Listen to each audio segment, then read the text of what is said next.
Welcome back to another Shopee haul. So if you want to know more about this, please stay tuned.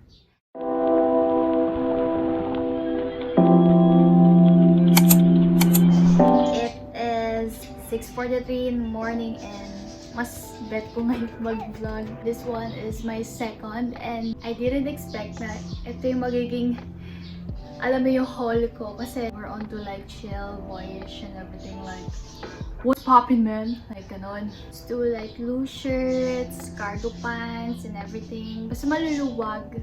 So kung gusto niyo naman magtago sa area na to, I'm hiding this part because I don't like it. So the first item that I got, this is from the stylealand.official, yes. And I decided to bought this color kasi sabi daw nila mas bagay din sa akin yung color na to. And this one is something like mustard or yellow. Yeah, yellow. So what I like about here, meron siyang detail dito para sa mga alam nyo na, wala masyado. Mas hindi siya plain tignan. And also, this one is a puff long sleeves and it has a ribbon top here.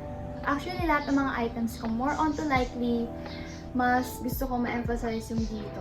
Yung fabric niya is knitted. Yes. And stretchable din siya. So, yung sizes niya, small to medium. And I don't think if pwede siya sa large. Kasi sa akin, pa-large din kasi ako. And fitted na din sa akin as you can see naman. So, nagiging crop top sa akin. Yan, nagiging hanggang dito lang. Which is okay lang naman din. Diba? So, the next item is also from stylealand.official. And this one is a floral black chalice. Yung baksak siya. So, yung ribbon niya dito, you can hide it underneath or you can tie na lang sa back kung kaya siya. Kasi mahaba yung tali. So, okay lang naman siya sa akin. Mas prefer ko yung kita yung tali. But yun nga lang, medyo mahaba. Kasi baksak na siya. So, you can use na shoulder. Kasi ano siya yung design niya is more onto square neck, ganyan. But for me kasi mas prefer ko na off-shoulder na lang para mas mukhang, you know. So, garterized naman din yung dito. And here sa back part. Garterized siya. The third item is from the sanyang.hw.ph and this one is the apricot. Yung color niya is apricot and floral. So, it is chiffon naman yung fabric niya. Garterized din siya dito. So, you can make it off-shoulder naman and then kung gusto mo yung square. So, yung style niya medyo ruffles ang datingan. But, I prefer sa front na i-fold na lang din kasi medyo mataas siya. Parang hindi siya maganda tignan. Fold na lang siya. Para magmukha siyang pag-ano na shape. Malaki siya tignan. So, I prefer na itago na lang yung ruffles. Kasi nga, medyo mataas siya. And next one, ito naman, bet ko yung color niya. So, this one is from xiaoyi.ph. Xiaoyi.ph. Knitted ulit na cardigan. And, ganito yung uso ngayong damit. But, kasi sa picture, maluwag talaga siya. Ganun talaga yung style niya. But, nag-fit kasi sa akin. Yung details niya, buttons, and cardigan siya. Medyo malaki pa rin tignan sa akin sa arms ko.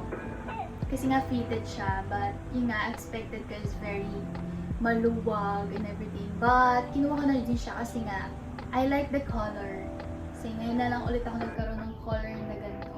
And for our last item, which is one of my favorite and magmumukha ka talagang high-end, like you're going on a date or something. This one is crop top and meron siyang tali dito.